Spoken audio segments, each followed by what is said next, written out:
এই 11 গ্রেড থেকে 20 গ্রেড পর্যন্ত সরকারি কর্মচারী কর্মকর্তা যারা আছেন তাদের কতগুলো নিয়ম মেনেই আপনাদের দাবি দেওয়া করতে হয়। আমরাও সেই নিয়মের মধ্যেই আপনাদের দাবি বিষয়ে আমাদের বক্তব্য তুলে ধরব। আজকে সভার সম্মানিত সভাপতি, উপস্থিত নেতৃবৃন্দ, আপনাদের ইলিয়াস খান সহ এই আন্দোলনের যে নেতৃবৃন্দ উপস্থিত হয়েছেন এবং এই সরকারি কর্মচারী দাবি আদায় পরিষদের বিভিন্ন স্তরে যার প্রতিনিধিরা আপনারা এখানে উপস্থিত আছেন, তাদের সকলের প্রতি আমার পক্ষ থেকে এবং আমাদের দল গণসংহতি আন্দোলনের পক্ষ থেকে আমি সালাম এবং শুভেচ্ছা জানাচ্ছি। প্রথমেই আমি এই যে ফ্যাসিবাদ বিরোধী লড়াই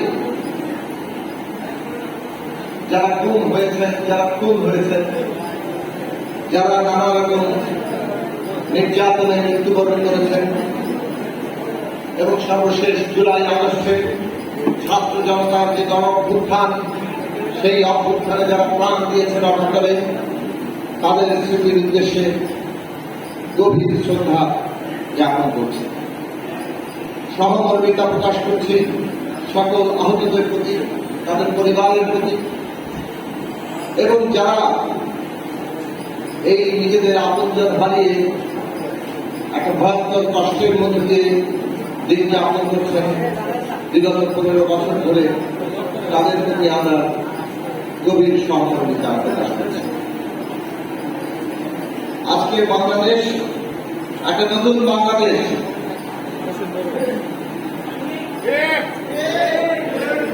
বাংলাদেশে 53 বছর ধরে ফ্যাসিস্ট শাসন ব্যবস্থা ধীরে ধীরে এইভাবে আমাদের উপরে জগদ্দল পাথরের মতো চেপে বসেছিল। এই শাসন ব্যবস্থা যাতে আর কোনদিন না আসতে পারে আমাদেরকে সমর্থন করতে হবে। আজকে আপনারা এখানে সভা করে আপনাদের দাবি দেওয়া তুলে ধরতে পারছেন, এটা হচ্ছে গণতন্ত্র। ফ্যাসিস্টকালে আপনারা এইভাবে দাবি তুলে ধরতে পারেন নাই, আর আমাদেরকে দাওয়াত দেওয়া তো দূরের কথা। আমরা দেখেছি ফ্যাসিস্ট সরকার কিভাবে জনগণকে কোন অবস্থায় নিয়ে গিয়েছিল। প্রেস ক্লাবের সামনে দাবি দেওয়া যেন ভিক্ষার বিষয়ে পরিণত হয়েছে, সরকারের কাছে যেন ভিক্ষা চাচ্ছে, ভিক্ষা কেউ পায় নাই। এইরকম অমানবিক অমর্যাদাকর অবস্থায় তারা সমস্ত শ্রেণী পেশার মানুষকে ফেলে দিয়েছে। শিক্ষকদের দেখেছে কিভাবে বৃষ্টিতে ভিজে পুলিশের লাঠিচার্জ খেয়ে প্রধানমন্ত্রীর কাছে ভিক্ষা পাইতে, বিনিময়ে তাদেরকে ওইভাবেই দিনের পর দিন ফেলে রেখে দিয়েছেন। এই হচ্ছে ফ্যাসিস্ট শাসন ব্যবস্থা। আজকে ছাত্র জনতা ভূতভাগ করে রাজনৈতিক দলগুলো এক ধারাবাহিক আত্মত্যাগের মধ্যে দিয়ে যে সংগ্রাম করে দেশের গণতন্ত্র প্রতিষ্ঠার পথ সুগম করেছে, এই গণতন্ত্র আমাদের প্রতিষ্ঠিত করতেই হবে। আর গণতন্ত্র যদি প্রতিষ্ঠা করতে হয় তাহলে সেটা একটা সমাজ যদি বৈষম্যের মধ্যে থাকে, তীব্র বৈষম্যের মধ্যে থাকে, তাহলে সেখানে গণতন্ত্র কাজ করে না। এই যে আপনারা দাবি তুলেছেন দেশ গেলে যে তীব্র বিরাট বৈষম্য, এই বৈষম্য চলবে না। কর্মকর্তারা অনেক বড় শতাংশে তাদের বেতন বৃদ্ধি হবে, কর্মচারীদের বেতন অনেক কম শতাংশে হবে। এইটা চলবে না। সবাইকে খেয়ে করে বাঁচতে হয়, সবারই পরিবার আছে।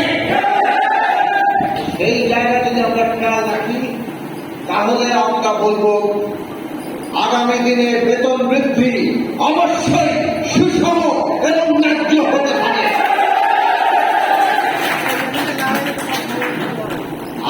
পরিষ্কার করে চাই, একটা অভিন্ন পদ্ধতিতে সরকারি কর্মকর্তা কর্মচারীদের নিয়োগ দিতে হবে। সারা দেশে সমস্ত সরকারি প্রতিষ্ঠানে নিয়োগের ক্ষেত্রে একটা অভিন্ন পদ্ধতিতে আসা দরকার, যাতে করে যোগ্যতার ভিত্তিতে সবাই বিভিন্ন চাকরিতে নিয়োগ পায়। পুরুষ তরুণী নিজের লোক নিয়ে নাও, এইভাবে তারা একটা চরম দুর্নীতির আখড়া তৈরি করেছে। আমরা আগামী দিনের বাংলাদেশে ঘুষবিহীন দুর্নীতিমুক্ত তরুণীমুক্ত চাকরি চাই। আমাদের তরুণ প্রজন্মরা যার যার যোগ্যতার মেধা অনুযায়ী যাতে বাংলাদেশের সমস্ত চাকরি ক্ষেত্রে চাকরি পেতে পারে, সেই একটি জায়গা যদি আমরা প্রতিষ্ঠা করতে পারি, বাংলাদেশ বহুদূর এগিয়ে যাবে। কাজেই আমাদের অত্যন্ত গুরুত্বপূর্ণ আপনারা দাবি তুলেছেন যে একটা অভিন্ন পদ্ধতিতে এই নিয়োগ আনতে হবে। কাজে সংস্কার আমরা চাই। সংস্কারের বড় জায়গা হচ্ছে এই সরকারি কর্মকর্তা কর্মচারী যে মূল বিক্রমে কাজ করেন, সেইখানে সংস্কার আনা, যাতে দুর্নীতি যেভাবে আজকে জেগে বসেছে তার সুযোগ কাঠামোগতভাবে যেভাবে আছে সেটা বন্ধ করা যায়। আর দুর্নীতি বন্ধ করতে চাইব, আর আমাদের কর্মকর্তা কর্মচারীদের প্রয়োজনীয় বেতন দেব না। বাকি হয় না খাইয়ে রেখে আপনি বলবেন যে আপনি দুর্নীতি করেন না। এইটা হচ্ছে আসলে বড় দুর্নীতি করার একটা ষড়যন্ত্র। যে বড় জায়গা আছে কিন্তু বড় রাজস্ব, বড় বড় মাছ, রুই কাতলা, তারা দুর্নীতি করবে। কিন্তু দুর্নীতিটা তারা সর্বস্তরে চান, একেবারে নিম্নতম পর্যায় পর্যন্ত দুর্নীতি যাতে ছড়িয়ে পড়ে। তাতে কি সমস্যা হয়? ওই পুরো প্রতিষ্ঠানে আর ন্যূনতম কোন নৈতিক জায়গা থাকে না। আপনি যখন একজন কর্মচারী হিসেবে ধরুন আপনি 1000 টাকার দুর্নীতি করলেন, তারপরে যদি আপনার বড় কর্তা 1 লক্ষ কিংবা 1 কোটি টাকার দুর্নীতি করে, ওর বিরুদ্ধে কথা বলার কোন নৈতিক জায়গা আপনার থাকে না। পুরো প্রতিষ্ঠানটাকে ধ্বংস করার জন্য দুর্নীতি সব জায়গায় ছড়িয়ে দাও, তার মধ্যে দিয়ে এই পুরো লুটে ফুটে খাওয়ার ব্যবস্থাটা করো। কিভাবে তারা এই দেশটাকে লুটপাট করেছে, ব্যাংকগুলো সব ফোকলা বানিয়ে দিয়েছে। ইতিমধ্যে গভর্নর বলছেন, নতুন নিয়োগ প্রাপ্ত গভর্নর, আগেও তিনি এই ব্যাংক লুটপাটের বিরুদ্ধে কথা বলেছেন। এখন তিনি যখন গভর্নর হিসেবে বসছেন, তিনি বলছেন 7 থেকে 9টা ব্যাংক অত্যন্ত ঝুঁকির মধ্যে আছে। আপনারা বুঝতে পারেন একটা দেশের অর্থনীতি কিরকম ঝুঁকির মধ্যে ফেলেছে এই লুটেরারা। আজকে এই ব্যাংক লুটপাট, এই যে প্রকল্পের নামে 1 টাকা যেখানে খরচ হওয়া দরকার 50 টাকা সেখানে খরচ করে লুট করে টাকা পাচার করে নিয়ে যাচ্ছে, আর উপর থেকে চুইয়ে চুইয়ে কিছু নিচ পর্যন্ত ছড়িয়ে ছিটিয়ে আপনাদের শান্ত রাখছে। এই হচ্ছে লুটেরাদের ষড়যন্ত্র। এর কাঠামোগত সংস্কার করতে হবে। আমরা সবাই মর্যাদা নিয়ে বাঁচতে চাই। আমাদের সন্তানরা যাতে গর্ব করে বলতে পারে তারা ন্যায়ের পথে, তাদের পরিবার, তাদের পিতা মাতা তাদের ন্যায়ের পথে ছিলেন, সততার সাথে জীবন যাপন করেছেন, এবং তারাও নিজেদের যোগ্যতা নিয়ে সেই মর্যাদা নিয়ে দাঁড়াতে পারে। কাজেই সমাজের ভেতর থেকে দুর্নীতি যদি আমরা বন্ধ করতে চাই, তাহলে যে কাঠামোগত জায়গা দরকার সেই সংস্কার সামনে আনতে হবে।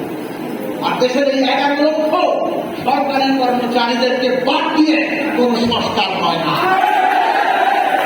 তাদের দাবিতে আমলে নিতে হবে।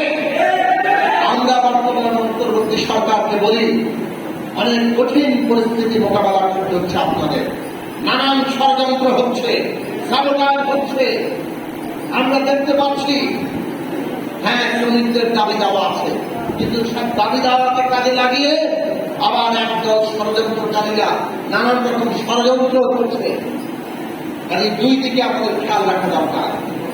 সরকার এই সমস্ত পরিস্থিতি মোকাবেলা করছি। আমরা আপনাদের বলব, ষড়যন্ত্রের মূলোৎপাটন করেন। পুরো প্রশাসন, রাষ্ট্রীয় প্রতিষ্ঠান যাতে দক্ষতা এবং কার্যকারিতার সাথে কাজ করতে পারে তার জন্য উদ্যোগ গ্রহণ করেন। এবং তার একটা ব্যবস্থা হচ্ছে, সত্যিকার যা দাবি আছে, সত্যিকার যে অসন্তোষ আছে, সেগুলোকে আপনাদের অবশ্যই মেটাতে হবে, সেগুলোকে আপনাদের শুনতে হবে এবং সেই সব বিষয়ে কার্যকর পদক্ষেপ নিতে হবে। আমরা এই দাবিতে অন্তর্বর্তী সরকারের কাছে করব। আর একজন রাজনৈতিক কর্মী হিসেবে এই দেশের জনগণের বৃহত্তর স্বার্থের পক্ষে আমরা এই পর্যন্ত লড়াই করে এসেছি, আমরা আগামী দিনেও লড়াই করব। এবং এই দেশে আগামী দিনে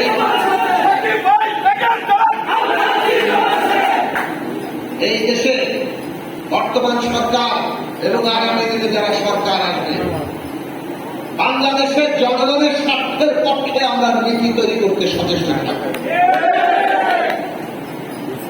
আমরা বাংলাদেশের জনগণের বৃহত্তর যে স্বার্থ, সেই অনুযায়ী রাষ্ট্রকে সাজাতে চাই, রাষ্ট্রের নীতিকে সাজাতে চাই। আসুন ঐক্যবদ্ধ করি, এমন ভাবে জনগণকে ঐক্যবদ্ধ করি, এমন ভাবে রাষ্ট্র ব্যবস্থা গণতান্ত্রিক রূপান্তর সংস্কার করি, এমন ভাবে ভবিষ্যতের সরকার গঠনের প্রস্তুতি নেই যাতে সেই সরকার আপনাদের দাবি মানতে বাধ্য থাকে। সেই আশা আপনাদের কাছে আছে। একটা ঐতিহাসিক সুযোগ আমাদের দেশের ছাত্র জনতা আমাদের সামনে হাজির করেছে। একটা বড় পরিবর্তন এই দেশের জন্য সম্ভব। এই দেশের সকলের উন্নতি, সকলের মর্যাদা, সকলের জন্য সুযোগের সমতা, এই জায়গা প্রতিষ্ঠা করা সম্ভব যদি আপনারা ঐক্যবদ্ধ থাকেন। যারা গোষ্ঠী স্বার্থ, মুষ্টিমেয় স্বার্থ যারা অর্জন করতে চায়, তারা আমাদের মধ্যে ভাগ করবে, বিভাজিত করে রাখবে, নানান ছোট ছোট পকেটে প্রলোভনে আপনাদেরকে নিজেদের পকেটে করার চেষ্টা করবে। কিন্তু জনতা যদি ঐক্যবদ্ধ থাকে, অনেকেই বলেছিল এই ফ্যাসিস্ট সরকার নাকি কোনদিনই পতন ঘটবে না, জনগণ ঐক্যবদ্ধ হলে 20 দিনে পালাতে হয়। আমরা যদি ঐক্যবদ্ধ থাকি, তাহলে বাংলাদেশ সকলের উন্নতি বাংলাদেশ, সকলের জন্য সুযোগের সমতা বাংলাদেশ, বৈষম্যহীন বাংলাদেশ, এইটা বাস্তবায়ন করা সম্ভব হবে এবং প্রত্যেকের এমন মর্যাদা প্রতিষ্ঠা হবে যাতে প্রজন্ম থেকে প্রজন্ম, আপনাদের প্রজন্ম আপনাদের নিয়ে গর্ব করতে পারে। সেই জায়গা আমরা তৈরি করতে চাই। আসুন সেই কাজে